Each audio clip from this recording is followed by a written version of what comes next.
We had a pretty large bang associated with the caution and warning now. Okay, as we have an apparent serious oxygen leak. 4, 3, 2, 1. Houston, we've had a problem. He's in a roll and he can't stop it. Performing an evasive maneuver. Okay, Houston, we've had a problem here.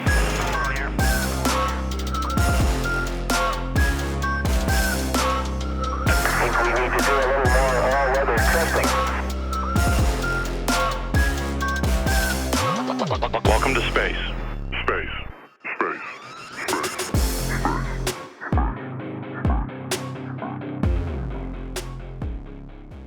Hello, listener, and welcome to Failure to Launch, the space history podcast where we take you through all the mistakes, failures, and explosions that made modern space exploration possible. We are your hosts, Quinn, he, him.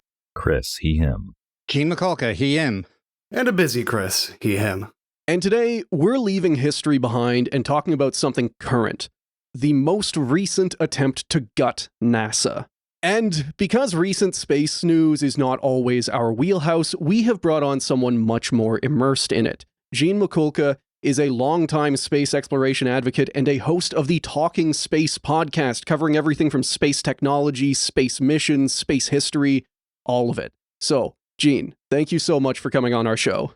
Thank you for the invite. I appreciate it. Were that it were under happier times. Yeah, indeed. It's been this has been quite a the past few days been quite a scene with reference to the NASA budget, but we'll get into that shortly.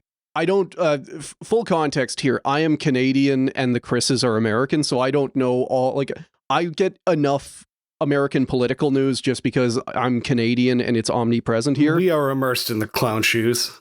But like at the same time, what I'm driving at here is I don't know if the announcement of these cuts was deliberate for the timing or if that was just an accidental kick in the teeth of, like, while Artemis 2 is in space around the moon, while everyone is so amped up about space in a way that I have not seen maybe in my lifetime. You know, Isaacman comes out and says, we're slashing NASA and we're just, don't need it anymore. Science that's woke and gay. Well, to be honest with you, I think a lot of this stuff is being initiated by the Office of Management and Budget and not Jared Isaacman per se. Okay. So I have to go ahead and shine the ugly light on OMB and Russell Vogt, who, if your audience is familiar with him, he is one of the architects. He used to be, before he came to the Trump administration, he was with the Heritage Foundation. Oh, which is a right-wing leaning think tank. And during the election back in 2024, the Heritage Foundation floated this big roadmap called Project 2025, which is basically a roadmap for how the Heritage Foundation saw the country morphing into. And it was not exactly, anybody's real cup of tea. So much so that during the election, the candidate Trump then was asked about it. And he said, well, I've never even read it. I've never even heard of it. Right. But so far, the administration seems to be going right into its playbook. If I may interject, I used to work with some people that voted, along Republican lines. And they said, oh, no, that's not going to be anything. But lo and behold. Woo. Yeah, no more wars. So even then it was, that's truly crazy. Never even heard of Project 2025. Yeah, don't worry about it. It's not going to be anything. It Meanwhile, does everything that we wanted and more, but we don't know anything Trust about us. that one. Current, year and day. Oh, would you look at that? Everything's going to hell. God damn it. So as we get into this, and again, this is the kind of context that I'm really happy that you're on for, to like provide this kind of detail, not just of the actual cuts and what is proposed for NASA, but also the kind of, like, I want to say, like, Kremlinology of the Trump administration. I was saying in our last episode, we're not so much like an engineering or history podcast as we are just like, we talk politics, but it's exclusively about like old Soviet OKB heads who hated each other. And I really get the sense that like there is some death of Stalin stuff going on in the Trump administration of like all of these, like some of them are true believers, some of them are just grifters, and they are all they all have like conflicting missions, which is why they seem, we are a year in and we have seen 3 different NASA administrators so far. Weirdly disjointed, but at the same time together. So I guess I should give our listeners some context for kind of what we're facing and what we're talking about here, which is that in early April, a couple of weeks ago at time of recording, before Artemis 2 had even landed from its trip around the moon, the Trump administration puts out a budget proposal, and in that specifically is wide-ranging cuts to NASA's budget, specifically focusing heavily on NASA's scientific remit. So like the actual scientific missions that NASA undertakes, as opposed to, like there's all kinds of different responsibilities within NASA. These are the hardest hit by far. At the same time, though, it's not like anything is getting out of this unscathed. NASA's overall budget would be cut by over 20%, and the science funding would get like a 50% cut, roughly. I may be kind of rounding those numbers out a little bit. And crucially, what makes some of this so maddening for me is that this has always been presented as like, oh no, we're not stopping anything. We're just tightening, we're just pulling ourselves up by our bootstraps. We got to be leaner. We got to be more efficient. But they're flat out like canceling programs that are either complete. I believe some are actively on orbit. Just so much work done that would be wasted if these cuts go through. And I do need to provide some context and say that a lot of these cuts are similar or identical to previous cuts made in last May of 2025, cuts that were roundly rejected by Congress that I believe in January restored almost full funding to NASA and made it mandatory that this funding be actually carried through. Yeah, exactly. Yeah, you're spot on. What really occurred was back around that time frame last year in 2025, they proposed, or the Office of Management and Budget proposed the 2026 NASA budget, and it was an absolute disaster. Awesome. Yeah, exactly. I mean, I remember the Planetary Society, who really advocated hard against the that budget. Yep. Basically called it an extinction level event for NASA science. I mean, it brought the budget back to probably, the spring of 1960, I think. Jesus. So, yeah. So it was rather, and there was nothing strategic about it. Absolutely nothing. It was just absolutely cut for no apparent reason. And indeed, it covered missions that were still out there. I mean, the planetary budget was cut by 47%. NASA overall, I believe, was cut by 24%. Mm-hmm. It just seemed like the spotlight was on exclusively the Artemis program, which I believe the administration kind of looks at as basically their Cadillac program, and they want to see this thing move ahead. But it seems like that's all they want NASA to concentrate on. Right. So a lot of missions, including Earth science missions, missions that were out there, like New Horizons, those faced cancellation. And I believe there was up to almost 70 missions at that time that faced cancellation. One of the most stupid cancellations was the OSIRIS APEX mission. Now, I had a chance to talk with the principal investigator of that mission on Talking Space, Dr. Daniela Delagostina, and she essentially was making the case for the mission on there. Now, this mission, OSIRIS APEX, basically recycles the OSIRIS-REx spacecraft and uses it for a intercept of the asteroid Apophis, which is making a very close flyby to Earth on, oddly enough, April 13th, which is a Friday, 2029. No joke.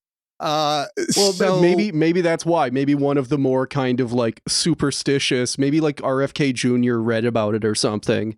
Is like, no, that's actually going to unleash a demon gate across Earth. We cannot do that. Date's I'm not haunted. going to attempt to do his voice. Yeah, you lose 4 years of your life trying. But yeah, anywho, the mission only cost about $200 million, which was a drop in the bucket. listener, that is a steal in space exploration terms. I need to be clear about that. And I'm guessing most of that saved, or that relatively low cost, I say relatively just because, well, it's a drop in the bucket, but it's still, 200 million. How did that was achieved mostly by, I'm guessing we're just recycling older equipment, new lease on life stuff? It is just, it was just reusing the spacecraft. It was just reusing something we already had out there. And oh, by the way, at the time that budget was released, they had already spent about $50 million getting ready for the intercept of Apophis. So really, we're down to about $150 million.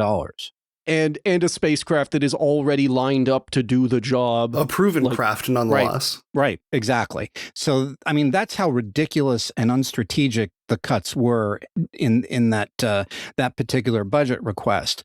So, essentially, it was all hands on deck for the space advocacy area. The Planetary Society went right to work. So did a lot of other space advocates. They were just absolutely inundating the Hill. Yep. And oddly enough, the Hill was saying this is nuts too. Okay. There was really hardcore bipartisan support for restoring the $10 billion that OMB was trying to take out of the agency. And just this past January, the vote on the FY 2026 NASA budget occurred. And there was just overwhelming support. I believe the final vote for the proposal, which I think is listed as HR 6938, that was voted. It was 397 for, 28 against in the House, and I believe it might have been 82-15 in the Senate. Okay, that's a blowout. Yeah, exactly. That's how hardcore the support was for NASA. On all of this. While the attacks are coming from the Trump administration, you do make a good point about bipartisan support for this, both in terms of in government, in Congress, in the Senate, but also among space advocates. You mentioned the Planetary Society. You can accuse Bob Zubrin of many things, but I don't think you can accuse him of being a lefty. I can say that I was a Zubrinite in college. A Zubrinite. I was big Mars. I was big Mars Direct. I was big. All of space exploration can be solved if we just, turn over planning to this one guy. Oh boy, you're bringing back memories. I was actually in the audience when Dr. Zubrin presented Mars Direct in, I believe it was around 1990. Okay, at one of the NSS conferences, and I still have the slide deck that he gave out, and I'm talking actual, real, honest to God slides that were given out to certain individuals at that time, and I think I still have them upstairs someplace.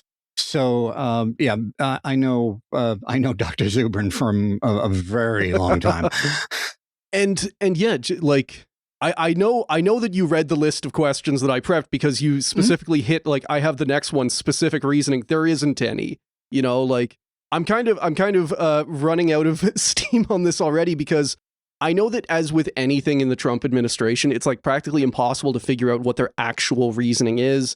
And it's almost not worth digging into the fake reasoning they give because that may as well just be there to distract you.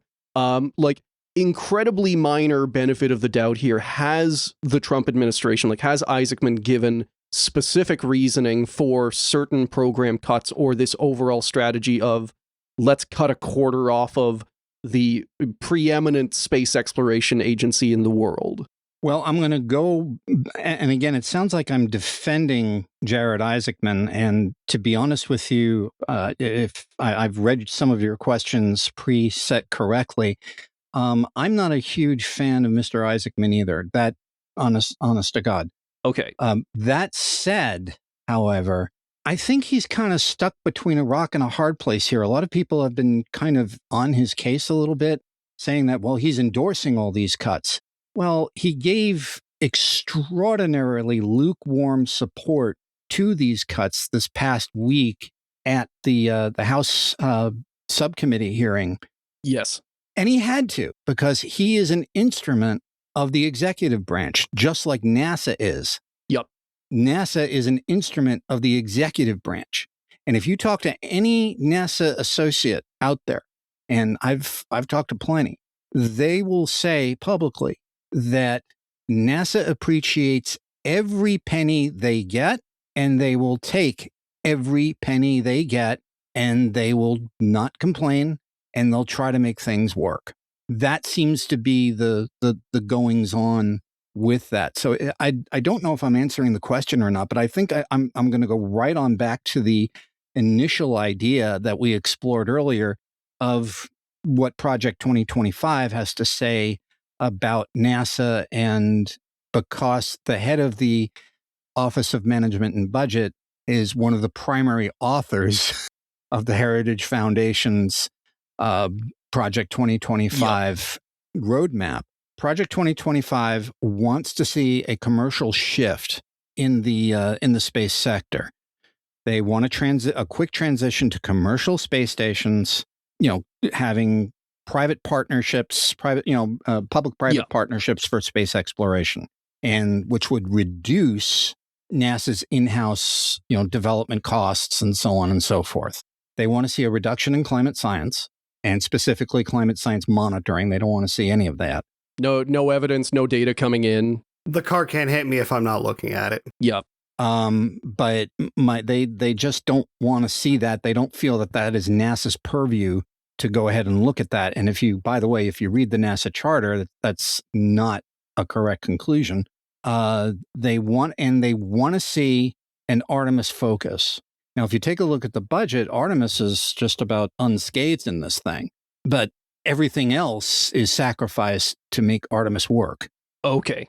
So they believe that NASA should only be engaged in deep space exploration, and I believe there may be just a kind of, what's the word I'm looking for? A kind of bias toward human-only exploration, even though Dr. John Grunsfeld, one of his favorite expressions was all exploration is human exploration, because there's always a human behind the robot monitoring and working things. So that's essentially the way Project 2025 sees NASA and so on. So, and if you take a look at the budget, it kind of says that. Usually what a presidential budget is a set of aspirations and where the president feels the country should be going. The way I kind of like to describe it, and I've described this on Talking Space a couple of times, it's sort of like, you remember when you were a kid and your parents asked you what you wanted for Christmas, and you either today would be going to one of the retailers, their website or something like that. For me, because I'm older than dirt and was around with the dinosaurs, it was the Sears catalog. And I would make my wish. I'd go ahead, circle stuff, and give it over to my parents. My parents would laugh a little bit, and then try to make things work within the budgetary area that they set. And as that old Rolling Stones song goes, you don't always get what you want, but you get what you need, right? Mm-hmm. So that's kind of the way the president's budget is looked at, because Congress historically, thanks to the Constitution at least, Congress holds the purse strings. So they've got to look at this, and usually when they get the budget, they go ahead, laugh a little bit, and then start working out their own kind of game plan. And sometimes the twain meet, sometimes they don't, but it goes through the whole process, the subcommittees, the hearings, and so on and so forth. And finally, they come to a consensus. It goes back to the White House for a signature, and lo and behold, in the process, somewhere around September, October, we're supposed to have a budget. So far, for the past 30 years, that hasn't worked. Awesome. We've either been running on continual resolutions or some other patchwork or something like that. I think the last time we passed a budget on time, I think President Clinton might have been in office. Oh, God. And I think the last time we actually passed a budget, I think President Obama was in office. So that tells you how broken right now the system, How much system kind is of as like far as the budget is patchwork. concerned. Okay. Yeah.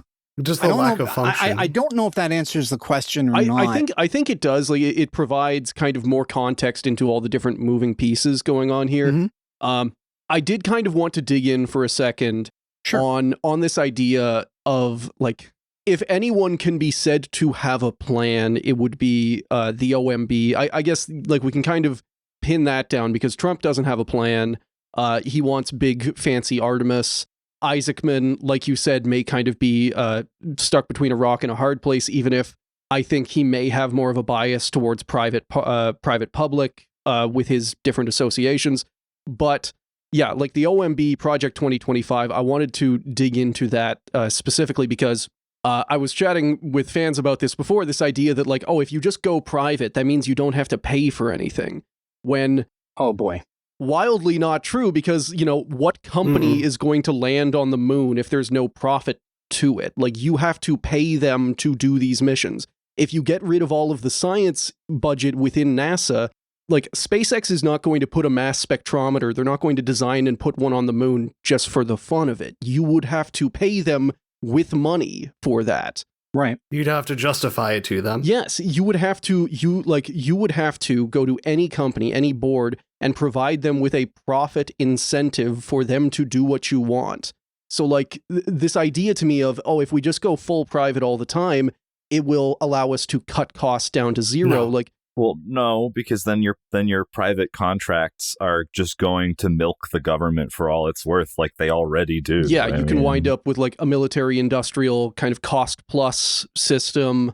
Yeah, like down significant issues that could be down the line, but just at its most basic level, like I don't see how this could work to like get costs so far down and still yeah, be I think functional. that it's absolutely naive to think that this basically is just like, you know, we'll do all the stuff at a fair price, trust, and all you have is their word on it, right? Like it's basically like Yes. this is not Elon Musk having a conflict of interest when it's like, oh, I'm very pro this policy that overwhelmingly benefits me. We should privatize space entirely and it'll be cheaper because I am well known for doing things on the cheap, you know, like. I'm well known for my cost-saving measures that completely overhaul and make everything more worthwhile. I'm biting my tongue here. Sorry. But please feel free. Tell us to shut off. There are biases being thrown around. Don't get us wrong. No, I'm the reason why is I've heard this so many times from a lot of people that follow spaceflight on social media, either on Blue Sky or on Twitter. Well, excuse me, not Twitter X. And it's just it just boggles my mind when I hear stuff like that. And the reason is, one argument is given. Well, you know, okay, I'll take your example, the mass spectrometer. Okay, well, scientists could lease time on it, and that'll be your profit. Okay, fine. What is the break-even point, and when do you start making a profit on that mass spectrometer that scientists are buying time on? Do you have those numbers? And every time I ask for numbers like that, nobody has them. You know, so does it really work? I don't know. And it hasn't even really been attempted yet, because we've seen, I'm blanking on some of the names of them, but like private lunar landers. There was like the big race for the moon, the 2023 race that resulted in so many lander casualties. But like those carried payloads, but those payloads were generally public funded. So you would have a private lander that had a bunch of different university and, you know, like different science, government, public funded science organizations that they'd just pay to have a spot on the lander for their mass spectrometer.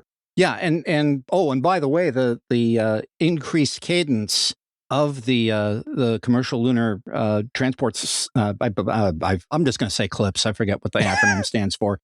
NASA loves their acronyms. Yep. They'll never part. Thank you. Yeah.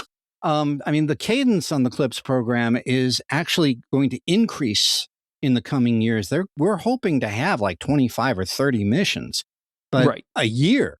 But again, these are all paid. These experiments that are on board these vehicles are essentially paid by you and me if you're in the U.S. Paying taxes. That's the majority of them. Yeah. And, that makes sense. Like the payloads are NASA produced, university produced. The data is going to go back to the benefit of the public, Right.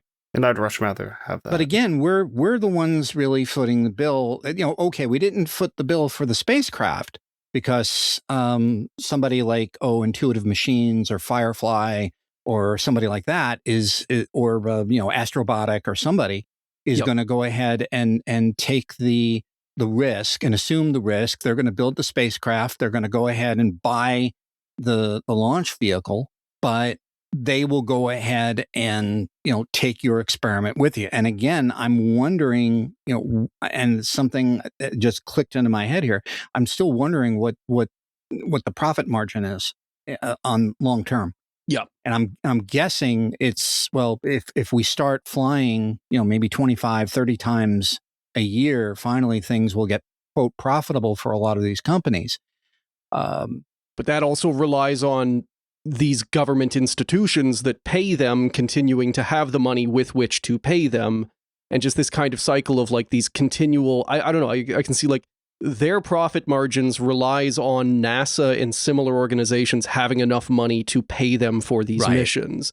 You just took the words right out of my mouth. They're exactly what jeopardizing themselves. They're like, maybe it's some short-term versus long-term thinking. Like tech companies love cutting off their future profits for immediate short-term benefit. But like, I don't see the long-term business strategy of killing off your main customer.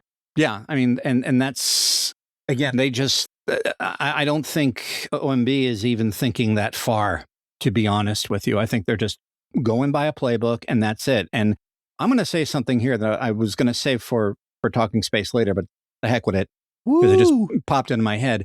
I think what you're going to see is, as long as this administration is in power, you're going to see these kinds of budgets for NASA released consistently.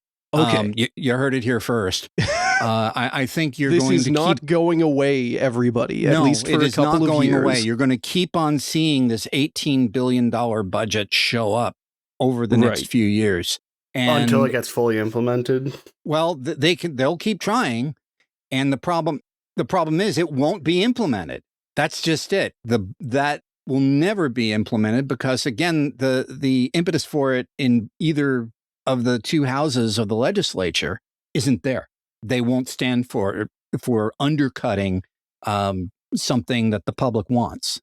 Especially after the shot in the arm that they just got. Like, why? Sure. Why are they digging in on this? Like when so many things, when Republicans and even some Democrats line up behind, no, war with Iran is great. We are not going to cut down on on war powers or things like that. Why?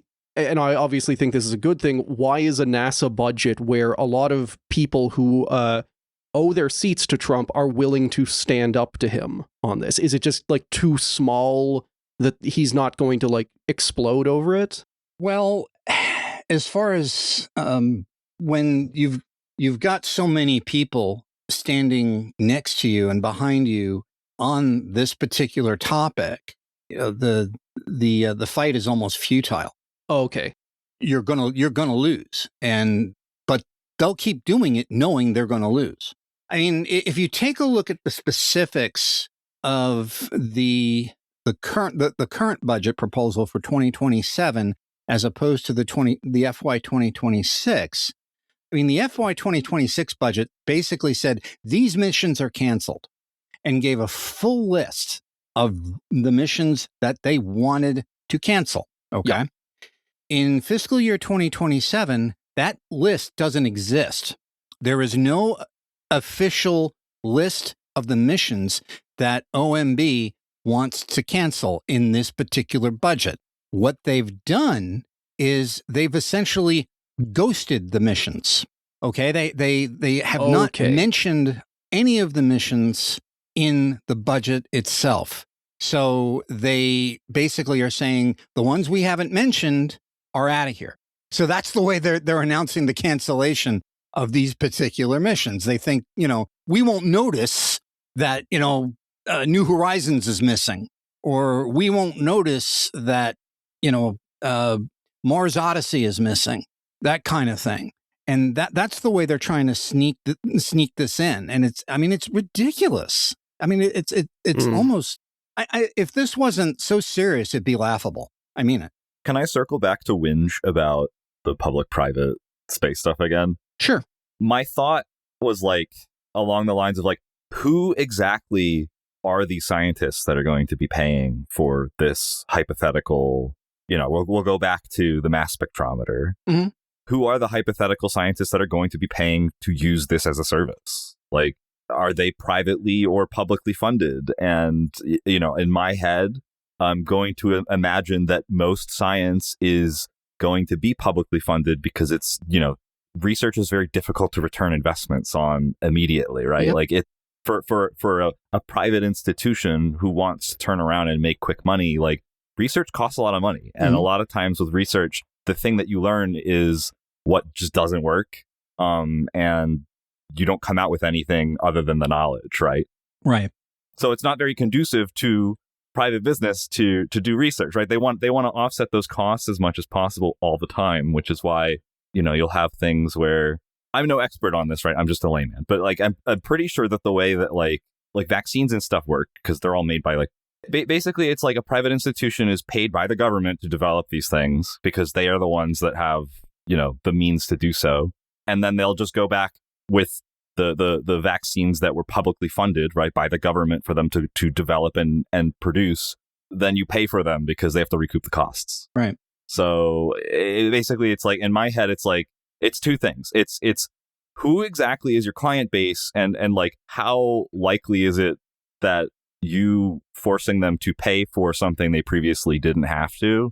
What are they going to do? I mean, because it's if it's a we're going to charge European scientists to rent our mass spectrometer, and they definitely are not going to make any sort of attempts to just launch their own equipment. Because, if that happens, then your whole schema of we privatized it for profit kind of is just you launched your equipment up and it is now not making you any profit because nobody wants to use it and you're just left holding the bag, right? It doesn't seem like it's a guaranteed thing to me, right? You can, I get the economics of it, right? If you make it really cheap to rent, right? Launching a new one is expensive because you have to have a launch vehicle and you have to develop the platform. And, maybe it's just the cost of renting it is astronomically low compared to the cost of producing your own equipment. But where's the break point with that, right? Is I guess what I'm circling around. And if that break point is reached, your equipment's already up there. You already paid the price for it and then probably made the public, reimburse you for cost. As I would expect this administration to try to do. 1.2 times. Yeah. And so then again, it's a situation where we now have a thing up there that, wasn't that they produced with the intention to make profit, that was paid for by the taxpayer, and then it's not doing anything and we paid for it already. It's just straight waste, right? It's just money into pockets. Yeah. And we don't have anything to show for it. And that sucks and is stupid. And that's my thought. And I do think you make a good point there with, international cooperation or different companies or organizations around the world. Because, do I want to buy onto the rental service for the mass spectrometer on the moon if Trump can tweet, he can put out a Truth Social and suddenly I'm cut off and all my money's gone, Yeah. He can go on Truth, call you a cock once, and now suddenly your entire scientific mission is handicapped because of it. And that's a good thing that you bring that up too, because I've been hovering around that because my background has been in low level tech for ever, and so the idea of Europe boycotting Microsoft products, that is an entire consumer base that you're now losing because trust in U.S. government and institutions overseas is now gone. And it's Right. like the idea that, oh, well, we'll just maintain hegemony because they're so desperate to keep using our product, as though like they won't come up with their own solution to save money As if on they're their not own. their own separate block with their own separate means to get to space. This isn't something that's going to be able to be walked back from either. It's like they're going to go make their own thing, and it's not like we can be like, oh, sorry, we're sorry that MAGA happened to us. It'll never happen again. Smiles. I mean, you the do damage see is like already done. sovereign right? launch suddenly becoming a big thing, and like in Europe or Canada, it's basically on the par of like the Falcon 1 at this point of like small prototypical small sat launchers, but it is still like there is appetite for disentangling from like Yes. Roscosmos, NASA, these different geopolitical blocks that are influenced by their insane leaders that like you can get locked into down the line. Like, and for me, something that does, like we were talking about the profit motive and whatnot, like sometimes different customers are willing to pay more for a worse product if it doesn't have these like geopolitical problems like with tie-ins. it. Like yeah. NASA, Yeah. SpaceX, they may have the cheapest product, but suddenly you are at the whim of Trump or Musk. You can get strong-armed by whatever U.S. administration wants to exploit their control Yes. or influence over that When they want to entity. flex, you're the one who has to bend. I'm also going to say something here too. I'm recalling back in the 1990s, we had a Mars set of Mars missions fail because we were operating under the paradigm of something called better, faster, cheaper. Okay, we were.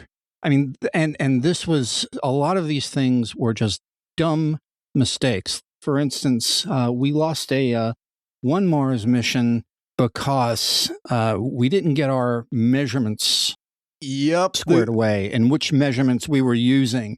Were we using imperial measurement or were we using metric? So we missed our flyby. Whoops. Well, we didn't just miss the flyby. We re-entered the atmosphere because we flew too low. Okay, I got mixed up of whether it had gone too high or too low. Yeah, we burned up. That's essentially it. Because we flew in too low, we went into the orbit too low, and we lost the spacecraft because of that. Also, there was another spacecraft, the Mars Polar Lander.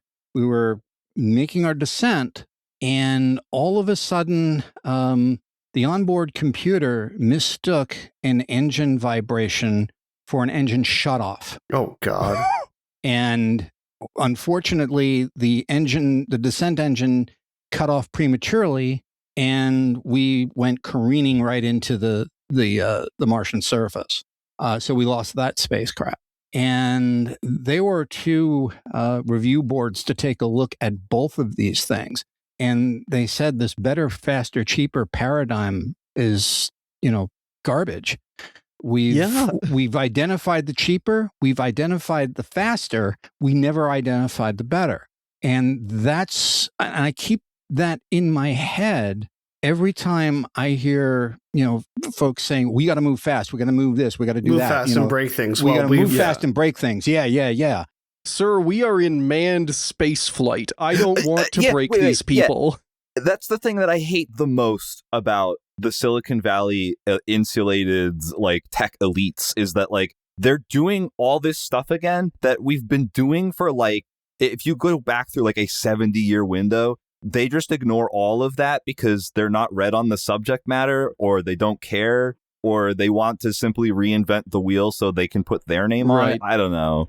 But like, it's just like, they're just ignoring all this stuff because they're insulated from the idea of like, well, I'm not going to lose any money on this because the government will bail me out. And, like they basically just have they don't have a concept of what waste is. They could just throw billions of dollars at their problem. And then if it doesn't go their way, they can, use influence or bitch and moan about things to, certain people, grease some elbows or whatever, and get whatever the fuck they want. And it's just, I'm going to always have my disdain for the privatization of these sorts of things because the incentive is always going to be profit oriented. Like, make as much money as possible with as little effort as possible. You're not ever going to have a situation where like some billionaire company guy is gonna ever do something out of the niceness of his own heart. Like it's that's not how things work. That's not how things have ever worked. Like it's just not gonna happen.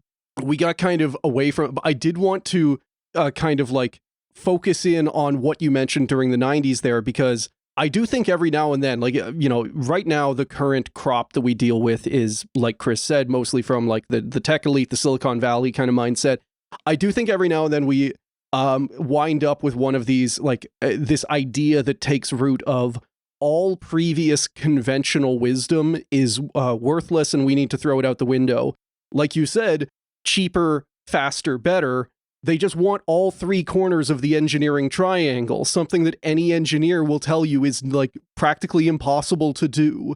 When you put a system under that much tension, something is going to snap, and usually the thing that's going to snap in the middle is the cargo, aka probably you can have better and cheaper. It's going to take a long time. You can have fast and cheap. It's just not going to be very good. And like you said, even if all of these projects, especially with something like space, where your hardware, where you launch it so far away that you cannot fix it, where any software update has to deal with incredibly tight like transmission budgets and like an actual time lag in a lot of cases, like it is so difficult to maintain and update space hardware compared to on the ground hardware that like you know, we've definitely talked about it on our show a whole lot. A whole bunch of disasters and failures are caused by tiny little QA failures, you know? Right.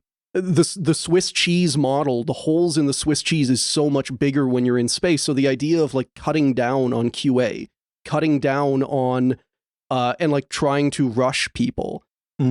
It's even in space. I'm sorry, I'm kind of ranting here because this is like our specific interest of, even in this field that has only been around for a couple of decades, we have so many proven examples. Cat, go away. My cat is nuzzling my face right now, and it's really getting in the way of my rage. She knows rant. that you're upset, and she's using her media training to soothe you. Exactly. Yeah. But she never says anything into the mic. I'm kind of glad I haven't gotten the cat that I want yet. I want a Maine Coon. You want to maintain the rage. But like, we have so many examples. We, just on this show, have talked about so many examples of what happens when you rush a space program. And like, if this attitude were to be applied fully with NASA, of like cutting down on, like, you know, there's an overall large budget cut with NASA. There is a focus on getting Artemis done faster, on doing more with less and doing it as quickly as possible. Like, that is going to result in failed missions. That is going to result in the deaths of astronauts. Yeah, I mean, you can't. I'm going to take the example of everybody's favorite rocket that they love to kick around, the Space Launch System. That was done very slow, very methodically. Did it have its growing pains? Heck yeah. Did it have issues? Oh, you betcha it did. But it was a very slow, methodical approach to launch. And so far, we have had 2 successful flights of that particular booster. And everybody loved to malign it. Even the current NASA administrator seems to, you know, kind of kick it around a little bit. But my thought is it works. It used technology. Everybody says, "Oh, it's using ancient technology." Well, sometimes if it ain't broke, sometimes if it ain't broke, don't fix it. And I'm going to go ahead and compare that to everybody's, you know, the folks' favorite media darling out there as far as boosters are concerned these days, Starship. Oh God. And this is Starship, like it or not, is the long pole in the tent. Okay, for Artemis 4 and beyond. Yep. This thing has to work. And so far, in my view, it ain't. It's, I mean, yeah, you know, we are coming up on hopefully a 12th flight that will maybe work this time for sure. Yeah, I mean, to me, Starship is still a promissory note. Okay, yeah. And to me, Starship just isn't. It's not ready for prime time. It's far from ready for prime time. And the whole impetus around it seems to be not the NASA program, but launching more Starlink satellites. But yeah, like you do make a good point of SLS 2 launches, 2 successes, partially because of I think NASA is specifically under so much scrutiny, under so much stress, being a public organization, being something that people's tax money is going into. Anytime NASA fails, they are under so much risk of project cancellations, budget cuts. Like they can face real consequences, whereas if another SpaceX rocket blows up, they're not going to it's go a round under. of applause, basically. Exactly. Yeah, great Yeah. fireworks show. If Artemis 1 had blown up on ascent, the program, I believe, like the SLS would be done then and there. Yeah, but what I'm saying is the approach that NASA took Oh yeah, was very, very different. They made sure all of the I's were dotted, all of the T's were crossed. There was no iterative design, garbage to deal with. This thing was going to work right out of the box. Yep. Under iterative design, if it doesn't work, oh, well, it blew up. Well, we'll figure out what went wrong and fix it later. It's not the way you want to run things, in my opinion. But we may be getting off the rails here, but it's I think this is all good. It's just that, to me, in my mind, maybe the NASA approach, making sure that you've got everything, working just fine. And with respect to that might have been to the New Glenn approach as well, although they did suffer a failure this past week with the booster setting with the second stage booster, putting a commercial satellite into a on orbit. Non-optimal orbit, suboptimal, I believe was their term. Yeah, in essence, it's too low. It's too low, and the thing is going to re-enter the atmosphere. Yeah. I still love New Glenn. But it's got. What I'm saying is, it followed that approach where they kind of took a very low key development approach. They wanted to make sure that all the I's were dotted, all the T's were crossed, and then they went ahead and flew. So it was sort of like a quasi NASA approach to this. Again, SpaceX doesn't take that approach, and a lot of people, I think that bites them in the long run. Yeah. But it doesn't seem to impact them whatsoever. Yeah, and I feel like, again, it's a situation where SpaceX's leverage is basically that they have just really good branding, right? Like their advertising and branding is what's getting them the investment money. Or in fairness, I feel like that SpaceX before them, private launch was pretty kind of, I don't know about dead, but monopolistic. Like I do believe that whenever they were coming up, there was a void to fill with different launch companies kind of not innovating or offering ways of lowering costs or raising tempo. But yeah, like a fully, like it has spiraled out to being like this colossal media darling. Yeah, and I think that kind of gives it, I mean, because again, when you're dealing with investment, it's always the risk assumption, right? Like it's I want to make money. How likely is this project to succeed to make me money? And nobody's going to want to invest in a product that they know for certain doesn't work. And I think that the moment that that the any promise of Starship dries up, then the investment money goes away, and then SpaceX is going to be in big trouble because the money's gone. And they, obviously you don't want that as a private institution. You want to continue to be able to operate. And so, they're going to have to make some leadership, institutional changes to how they do things if they want to keep making money. I mean, Madame I think Shotwell, It should be interesting. It should be interesting to see what this IPO does. With them fully transitioning into saying they're actually an AI company now, but yeah. And hemorrhaging all of their money into that.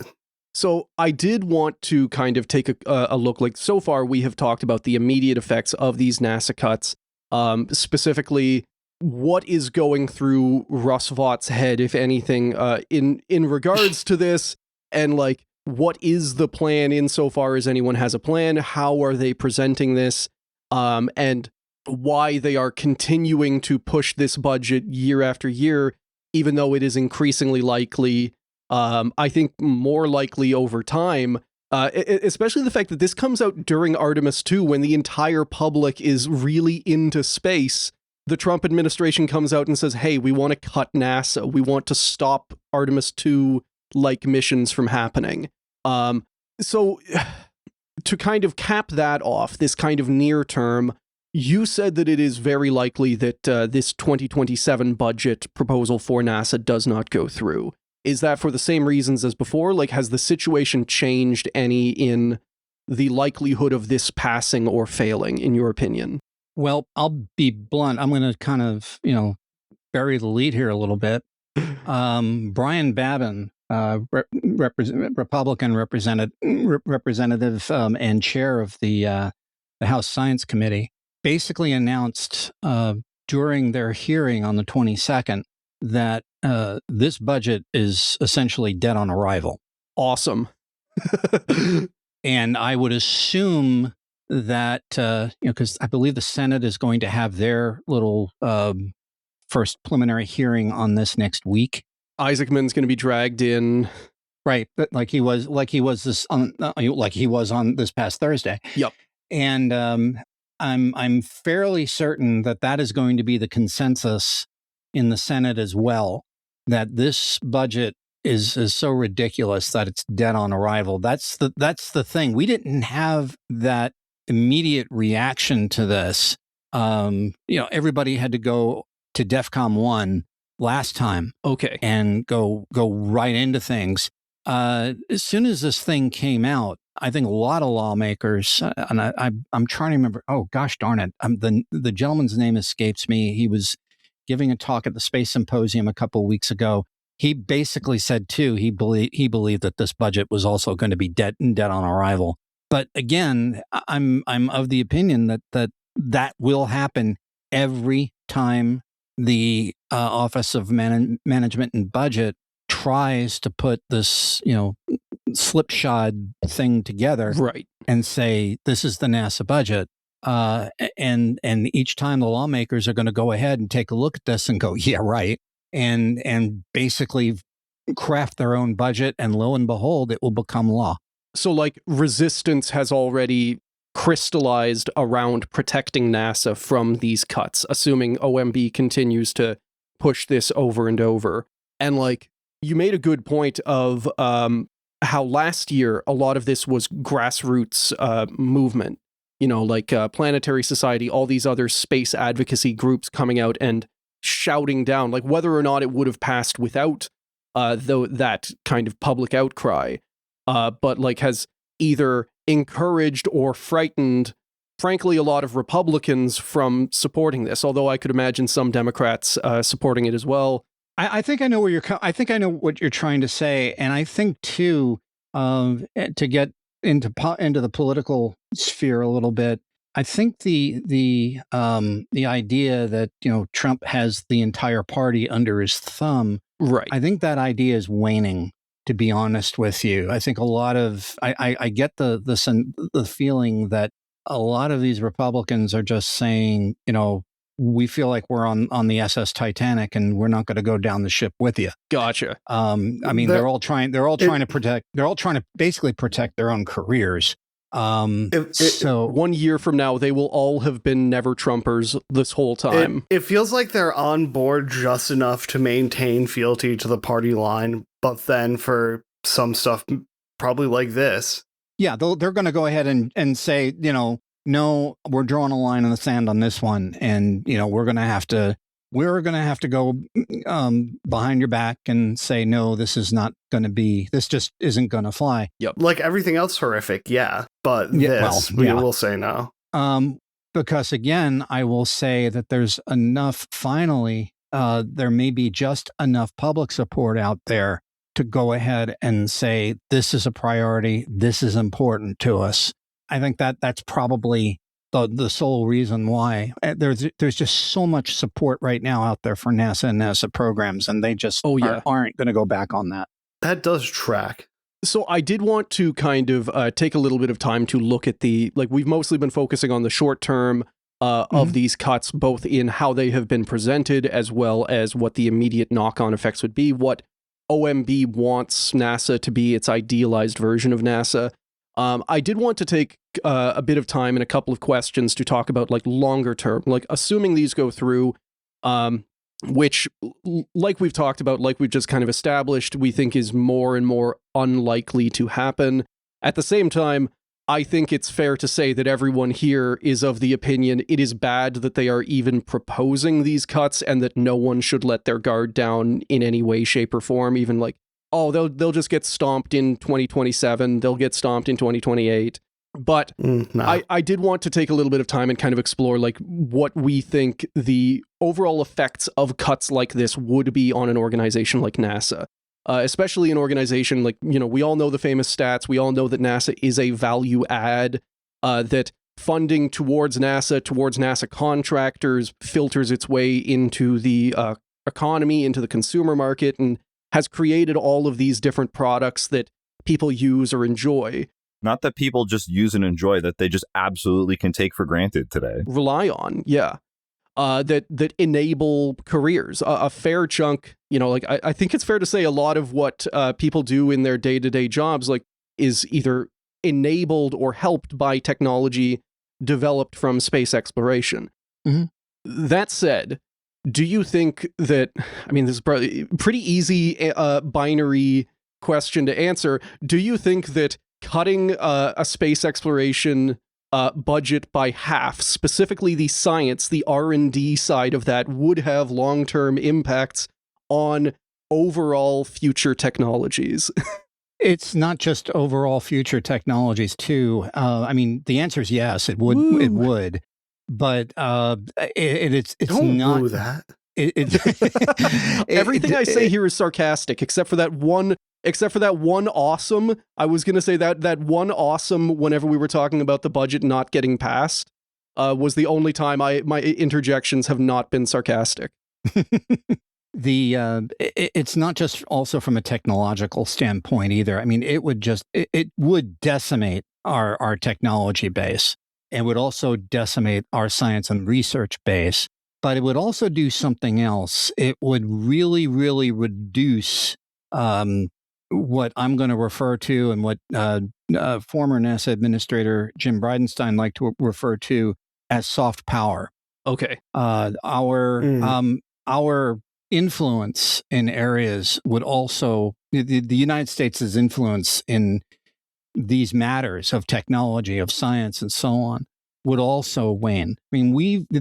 Again, case in point, the budget as it's written doesn't even recognize the NASA participation in the Rosalind Franklin rover, even though the NASA administrator, Jared Isaacman, announced just a couple of days ago that NASA had procured a Falcon Heavy for the Rosalind Franklin rover to Mars.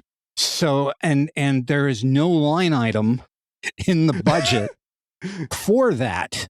You remember how we bought a rocket or bought a seat on a rocket? If I were at the ESA, I would be pretty concerned. I would be phoning up Isaacman and asking, so are you in or not? We kind of need to know. Well, yeah, but they're in, trust me. Okay. We're gonna finally get the this rover to Mars. It's been a very, very long, strange trip for the Rosalind Franklin rover. That thing was supposed to launch in 2012, but we bagged out, and we were supposed to procure an Atlas booster for that, and unfortunately, due to budget constraints, we left. We had to leave. Then the Russians stepped in and said, "Hey, we'll fix the problem for you." And they were going to go ahead and procure things, and they were going to participate in the rover, and so on and so forth. The rover then had problems with its EDL parachute, and that also delayed that particular mission for a little while longer. The Jet Propulsion Laboratory stepped in and said, we'll try to help you troubleshoot this. They did successfully, and the parachute issue was solved, and would look like they were going to the launch pad. And guess what? That's when the Ukraine war started. And unfortunately, they missed that window as well. Yep. To get to Mars, because ESA pulled out of the participation after the Ukraine conflict. And then NASA stepped in and said, well, we'll see what we can do for you here. And came to the rescue. So, and this is what I'm saying by soft power. You don't want to go ahead and mess that particular thing up either, because it does have long-term implications there. Because if we go ahead and keep reneging on agreements, and because of budgetary constraints and so on and so forth, nobody's going to want to play with us anymore. Yeah, they're just going to stop asking. Right. We just continue to flake out to the ends of the earth, and then, okay, we're just not going to answer the phone. We're going to have to pay them to get back into the thing that we wanted to be in the first place. Although, I mean, ESA's just going to go ahead and clean up. I'll say this right now: Ariane 6, it's not Falcon Heavy, but it is with its reusability stuff. And oh, by the way, we've had expendable Falcon Heavies before. They too are going like gangbusters with that now. Ariane 6 is coming into its own. It may not be reusable, maybe more expensive, but it's like we talked about. Sometimes people are willing to pay for political reliability, especially. I have to imagine ESA, who have, with this one program, a horrible track record with finding reliable international partners. Well, you nailed it. I mean, you've got to have, in order to have a program like that, you've got to have political stability. And right now, we're not giving a lot of people the warm fuzzies in that department, and we have to work hard on getting that trust back. Do you see that being something that can happen while Trump is in office? Like even Blue Wave this November, even these budget cuts never go through. Are people, like, there's geopolitical stuff. Like, I can't imagine Denmark is going to be making many agreements with NASA considering Greenland, even though that has no relation to space. There is just geopolitical friction. Do you see ways that can be improved while the Trump administration is still in power, even if they become lame duck in a year? Well, we've had 2 new signatories to the Artemis Accords this past week, if that gives you any indication. Fair. I think I'm going to take off my space policy hat and have my political science hat come out from my college training here. I'm going to go out on a limb here and predict something. I think after the midterms, not after the midterms, excuse me, after the primaries here in the States are concluded, and that's probably going to be sometime in the summer. I mean, we here in New Jersey, we have our primaries, in the summer too, which is just bizarre because we're like the last ones to do this. But anyway, once the primary period is over, there's a weapon removed from President Trump's pocket. And that weapon is saying, well, if you don't do X, Y, and Z, I'm going to primary you. Oh, okay. And that weapon has now been removed. For better or worse, that individual's already got the bad news. Either he's going to be definitely running for another term, or he is going to go ahead and, be sitting this one out and thinking about a new career because he's lost his primary. Yeah. Even if, and I'm going to put a corollary here, Trump may go ahead and decide, say, well, I'm going to run a third party candidate and have somebody like my buddy Elon Musk fund you. Well, yeah, but really, do third parties actually work? Fair. Yeah. So I think once that whole thing is over, you're going to see a lot of changes in the way I think the U.S. legislature operates. Okay. It will probably be and the Republican caucus. I think you're going to see a lot of people find some more intestinal fortitude, if you will, and I'd hope stand up to the president. I mean, with all due respect, he's a lame duck now anyway. Right. So, if you look at it from that aspect, and if you continue, if we go down this path further, it's more and more apparent that he's going to be losing a lot of juice, if you will, and he's not going to have the same appeal that everybody, that he had basically in the beginning of this thing back in 2025. Mm-hmm. So if that kind of answers the question a little bit as far as the juice is concerned, and as far as where the Republicans may be coming from in a few months, but I still think, and I'm predicting, mind you, and I don't like speculating because what happens when you assume. Yep. But it just seems to be logical that that's the way it's going to go. Right. And I understand that, and I agree with it, and I think that it is like it would be moves in a positive direction. I also want to say that I completely resent that the future of space exploration could be fully down to whether or not Donald Trump maintains the quote-unquote juice. Just like, our development as a species. I know. I'm. And to be honest with you, I don't think it has anything to do with the Trump administration. I think it has a lot to do with the American public at large. Because again, I will put forward that nobody bought the idea of reducing the NASA budget down to the second worst budget that the agency had ever seen. And and my opinion is they'll keep trying to do it, right, and they'll keep failing because there is enough support out there to kill this every time it happens. And it's good that that's there. I don't think, like I said before, I don't think anyone should let their guard down. Because we have seen them, not to say that I think they would succeed on this point, but we have seen like the Trump administration, Project 2025, the Heritage Foundation, all of these groups, they are willing to fail. They are willing to try and fail and fail and fail and fail, and eventually they get lucky, which just means they win. I just don't see that happening. I'll be honest with you. I just don't see it. And I think it entirely likely that they don't succeed with this, but I still think like it is a problem that they are trying. It is a problem that the people in power are attempting to do this. It is great that people are fighting back, both in terms of like in government and in all of these. I think it was like Astronauts for Space Exploration, like a new organization of current duty and ex-astronauts coming together to be advocates for space exploration. I think that is incredible.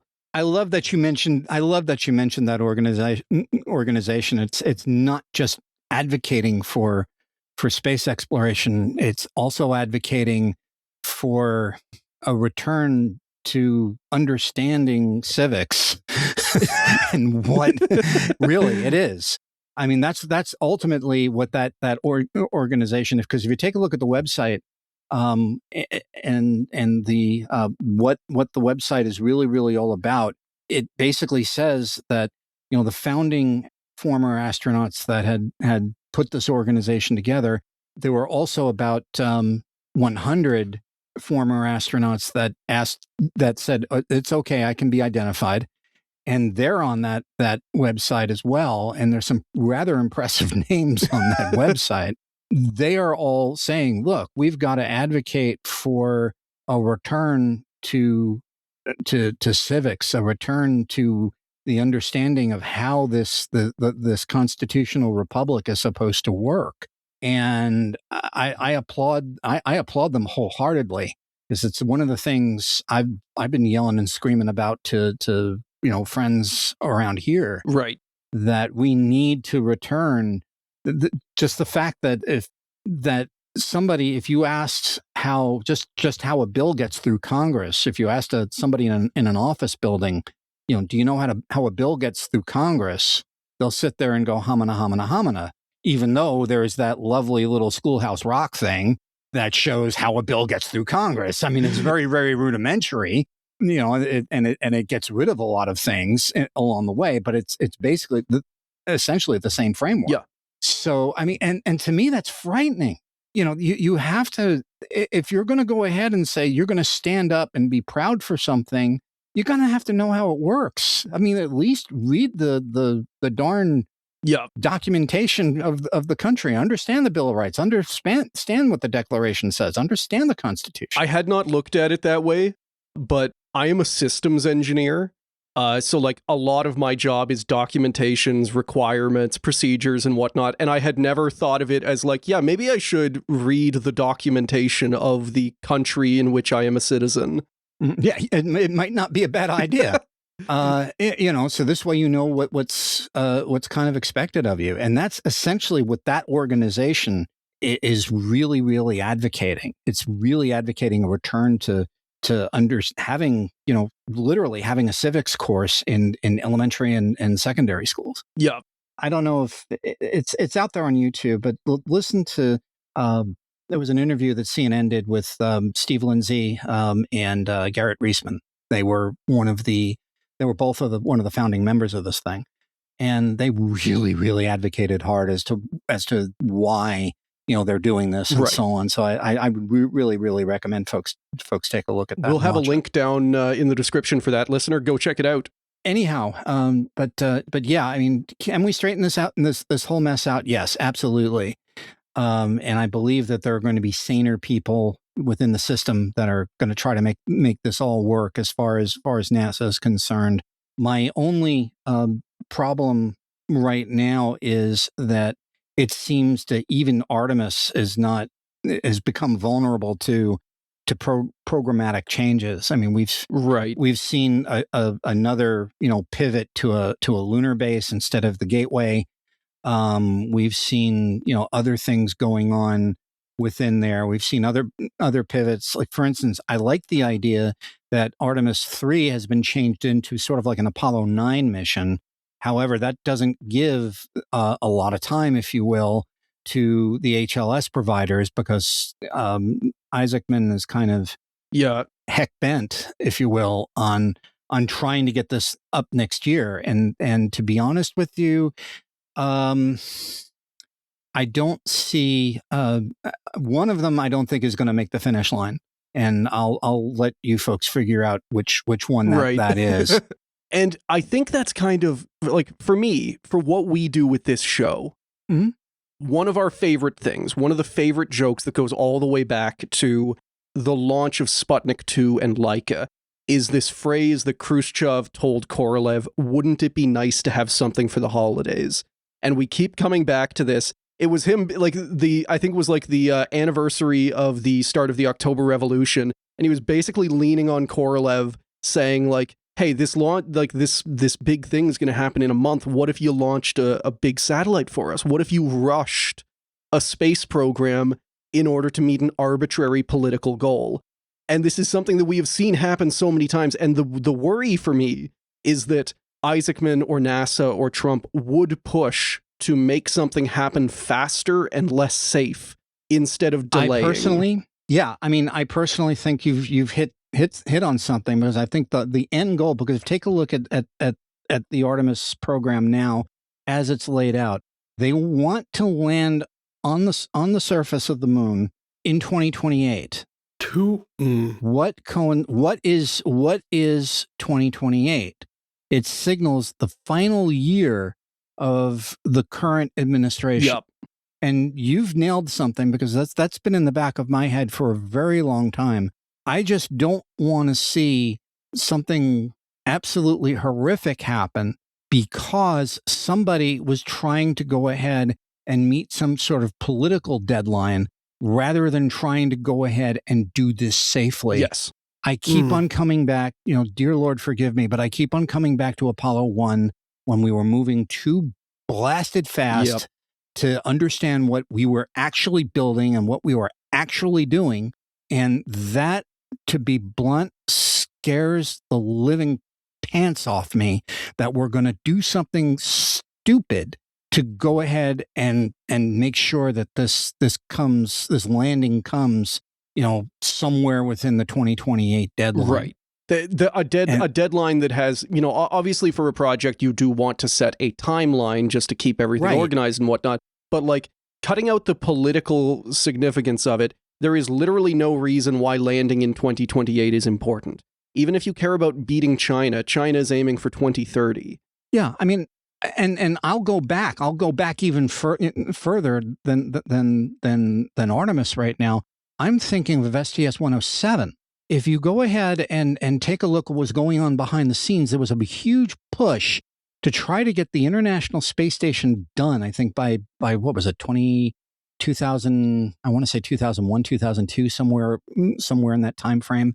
And they wanted to get that thing done by that period. There was no real, scientific reason, programmatic, or even a political reason to get it done by that period of time. But there was a huge push to do it. In fact, if I remember exactly, there was an app that was cited. It was a countdown app that was developed We have to. They had an app. Till the completion of the ISS, and that was put on laptops and computers all over the agency. And if I remember exactly, and I might be speaking through both sides of my hindquarters, but there was a site that was cited by the Columbia Accident Review Board, that app as a Contributing factor. As a pressure, applying pressure on the workforce to get this thing done.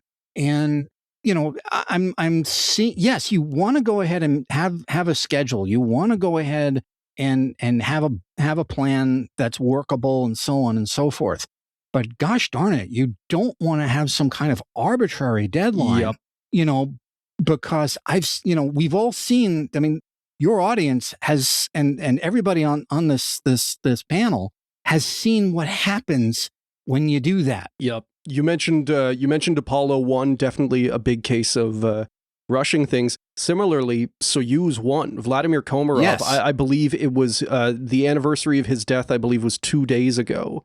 Yes, exactly. Oh, wow. I was thinking, oh, wow. Yeah. I may be getting that like a day or two wrong, chills. but yes, yeah, like just this incredibly rushed and condensed program that in their case, the arbitrary deadline was beating the Americans, but just this like complete failure of, and like the first thing to go in my limited experience is always the quality control. That's always like, why would you pay for inspectors? We need to pay for engineers who are going to do things. And it's always the quality control that kills these programs. Right. Or the crews in so many of these cases. But I think to kind of like tie it back together, we were talking about specifically how we don't think that these cuts are going to go through, that there is now both institutional, governmental, like resistance has crystallized in large part because you mentioned that the first time this came around in 2025, this was a big shock. This was all hands on deck.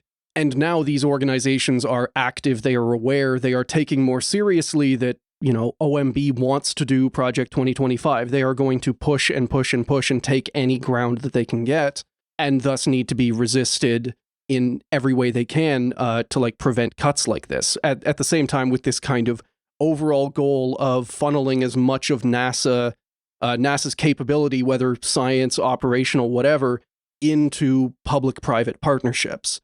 Mm-hmm. And I just kind of wanted to end off with one question of, we've talked about how these cuts are not likely to go through. We've talked about how it is likely that we are going to see more government resistance to Trump, to specifically the executive branch. We've also talked about like this alienation, this risk of alienating NASA from international partners. Do you see, entirely your opinion? No one is expecting like a solid 110% answer here, but do you see this getting worse before it gets better, or do you think that we are on a track of improving things with regards to NASA? Basically, how hopeful are you? How hopeful am I? Yeah. Actually, by, Representative Brian Babin, who, by the way, has an R in front of, behind his name, him saying that this bill, this budget is dead on arrival, kind of makes me feel good. It means that saner heads are prevailing. It means that the pressure that a lot of space advocacy groups and a lot of professional groups, are putting out there is working.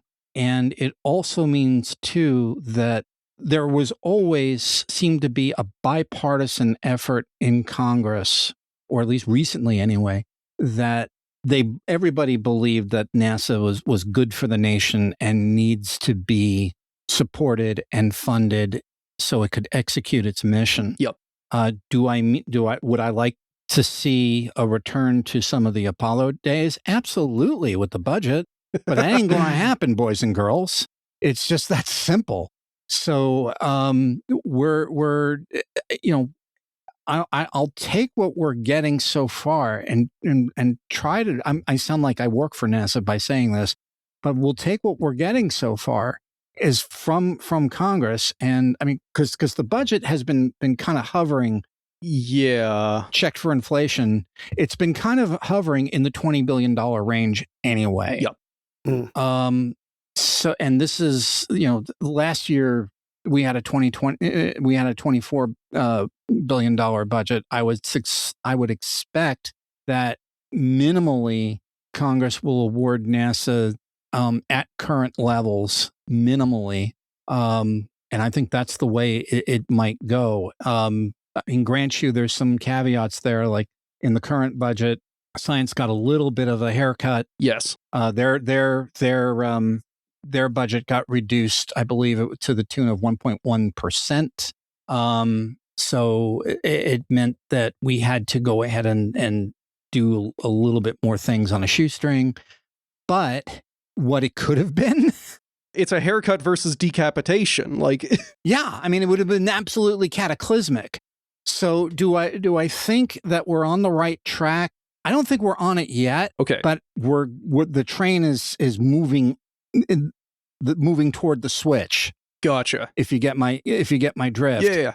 And I think we're going to go on, and I think we're kind of going to try to brush this all off and continue moving in a right direction because of the bipartisan cooperation in space matters that seems to be permeating through Congress. It is nice to see that. I don't know if that answers the question, but it does. I definitely think it does, and that it's something that in so many issues we have seen, different parts of the government, different agencies, even like not just Republicans, but Democrats voting along with things like not opposing Trump. It is very refreshing. It is very kind of, I think it gives me a lot of hope that it is that huge, not just a bipartisan thing. It didn't wind up being, 51-49, like that it is that huge of a blowout to cut down, to like stop these cuts, Like I can't really think of any other large issues where I saw that amount of both like complete blowout bipartisan support for it as well as loud support for it. And I think this coming out during Artemis 2 specifically galvanized a whole lot more opposition to these cuts, just from like at the same time when humans are going around the moon, whenever all of these like incredible images and hopeful messages are coming out. Also, NASA's getting its budget cut by 25%. Right. Is just like, there's going to be such a huge knee-jerk but justified reaction against that. Yeah, I agree with you wholeheartedly on that. So that is just about everything that I had to talk about there. I think this has been a really good chat. Again, thank you so much for coming on and just kind of lending your experience and expertise on this. Again, we're mostly like, if you ask me about how Vladimir Chalamet and Sergei Korolev got along, I could pretty well do that, but I am not well versed in the current actions or internal politics of NASA, or different politicians who are on the space exploration tip. So this has been hugely useful to us. I think our listeners are going to get a whole lot out of this. I had fun with you guys, and hopefully, if you ever want to chat again, I'll be around. But Quinn, I can't thank you enough for having me on, and I hope I was able to add some insight for your listeners and anybody else who wants to go ahead and download this particular show. And I'll be recommending it. So Quinn, thanks a whole bunch. I had a blast today. No problem. And is there anywhere people can find your stuff? Anywhere, anything you'd like to plug? Okay, sure. I am at, Talking Space is available at www.talkingspaceonline.com. And if you are looking for me, I'm on Blue Sky at GeneJM1017. So just go ahead and look me up there, and I'll be more than happy to talk to you. Sweet. And listener, all of that will be linked down below, so go check it out. I am a cynic at heart. I was not expecting to come out of this as hopeful as I was. I think it is a difficult place for space exploration, for public funding of space exploration to be in, but it's nice to see so much resistance to these ideas. It's nice to see that people are putting up a fight on this and are going to keep putting up a fight on this. Oh, you bet. I think with our show, I can't speak for everyone, but I've talked to fans. I definitely have this kind of impression of it. We are living in a time where there is so much more. Like the launch cadence is going crazy. You know, more rockets are being launched than ever before. You know, you've got SpaceX, you got Blue Origin coming up, but at the same time, it doesn't feel as good to watch a private company launch a big rocket as it does to see a bunch of like there is a difference, you know? A private lander putting private astronauts on the moon is never going to hit as hard as the Apollo landings or something like Artemis. I'm smiling from ear to ear on that one. Yeah. I mean that. Yeah, we're in total agreement. I would at best like begrudgingly congratulate a private lander of private astronauts. Like, oh, cool. Fun. But yeah, it like you're saying, it doesn't carry the same heft as those are our guys. Yes. And between Artemis 2, between that coming back, between people talking about space and being really excited, and between seeing all of this grassroots resistance to these cuts, it convinces me that people can still care and that they do still care. And that is so exciting to me. And I really hope that keeps up.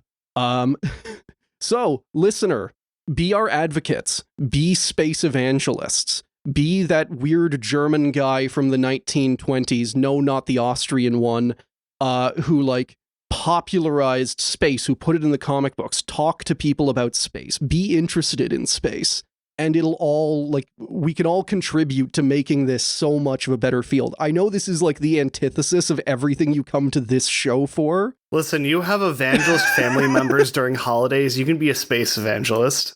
Yeah, exactly. When your uncle starts talking like weird conspiracy theories, just start rattling off space facts at him. We never landed on the moon. What, you don't think we're good enough?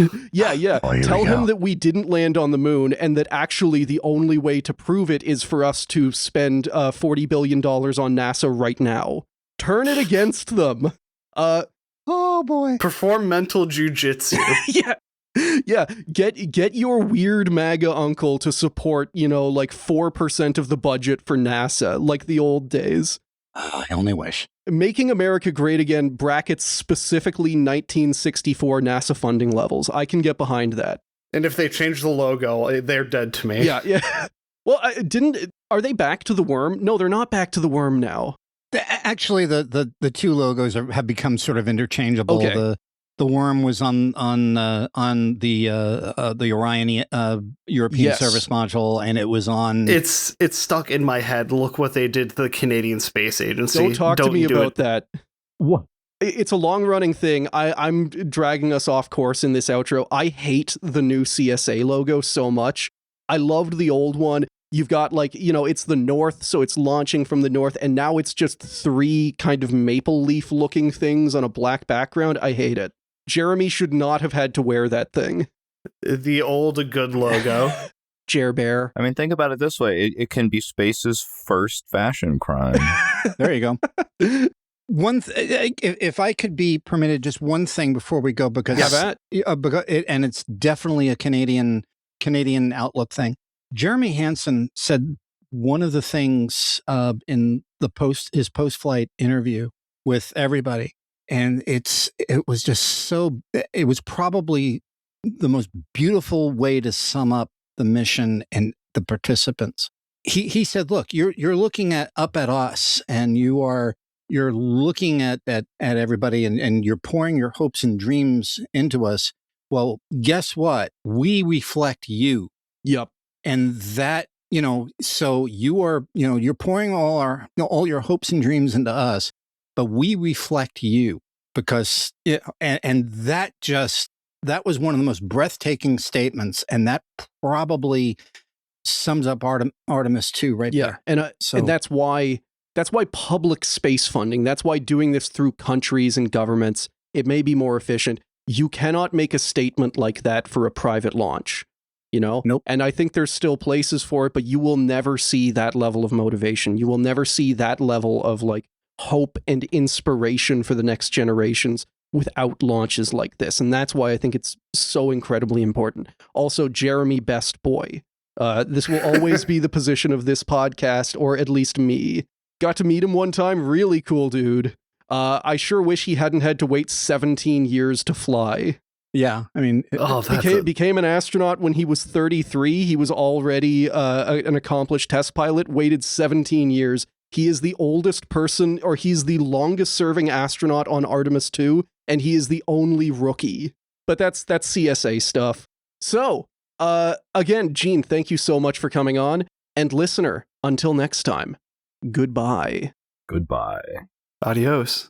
Gentlemen, that was a blast. Thank you for listening to another episode of Failure to Launch. A big shout out to all of our top tier patrons. Our cyborg cats are Asha Rin, Boss, Kataiga Reptile, Charlie, Comrade Sleepy Bro, Daniel F, Graham E, Jesslyn T, Jorg 2, Spock's sleek spaceship slides sedately circling the solar system, Joss, Kamo, Lane of the Wired, Matt, Mobius Striptease, Murray Motorsports, Mysterious Stranger, Numbered Negative, Oil Drum, Pat, Paul C, Rare Scrungle Spingus 3rd Edition, Skylab Bricks, Source Force, Spectre Cohen, Tortilla Baron, Vivek D, and Wingsmith. Our space dogs are A Union Thug, A. Blinken, Akiogo, Ariel Badger Release, Agent Carter, Alex, Alice N, Andrew K, Angie, Angry Old Man Yada Yada, Anthony C, Atomic Hobbit, Autofox, Avocado Assassin, Baron M, Bat They, Ben L, Big Meg, Binary Badger, Beamy, Boomzilla, Boring Brian, C, Cantaloupe Was Taken, Chainsaw Snuggling, Charlotte M, Chris, Chris K, Christian K, Clay M, Cole C, Captain Lag, Daddy Bongo, Daniel, Darth Baby, David L, Does Smiley, Dom K, Drain Bandage, Dr. Shockmaster, Duke of New York, Hank, Aaron, Eric J, FBH, Fractal Moonlight, Furious Luddite, George B, Grant K, Griffin, former snow shoveler of Burger King, Heiko S, Howl's Moving Pictures by Rush. I heard Stephen Miller is a pedophile. Isn't that crazy? I hope you have a good day. Ian R, Iggy Noranis, JMM, James A, James C, James T, Jamie K, Jarl Breadmaker, Jerry M, Jedediah D, Joanne's Man, Miss You Forever, John C, John E, John Boy D, Johnny Terrors, Jonathan G, Jonathan W, John Tastic 20x6, Joseph RH, Just Morse, Kate B, Kate D, King Bun, Corbin the Dog, Cruzzy, Lens Wipe, Lorgath, Luke O, Alexon's PC, Majestic Affect, Man Who Is Average, Mar, Marigold Muskrat, Marto, Mech Girl Alley, Michael C, Michelin Star Blemfro, Mish, Mr. Dr. John, Moomin Instrumentality Project, Narrow Ebb, Melly W, New Name, Nicholas S, Nick, Nick S, Norman W, Northeast Driver, NSFW NSA, Outlook Cub, Panda, Pat S, Patron, Peep, Poop Butt, Pop Vector, Randall, Ray H, RBK, Rayto B, Riley, Robert G, Sailor of Fortune, Scott K, Sean F, Sean H, Sensual Kazoo, Sean P, Silly Vixen, Skyhawk, Something, Sparks, Spirit of Thunder, Starlight Foxalope, Swanee, The Best Sean, Thomas M, Tim P, Toasty Ken, Trash, Barash E, Vrisk, Will W, William O, William P, Winston P, Fouter S, Zachary JB, Zap, Zemo, Zim, and Zombie Dwarf. Albert Count 219. Thank you for listening to another episode of Failure to Launch. If you want to follow us, we are Failure to Launch on Blue Sky and on FT Launch Pod on Instagram. We also post our episodes with visual aids at Failure to Launch Podcast on YouTube. FTL intro and outro themes were provided by DJ Danarchy.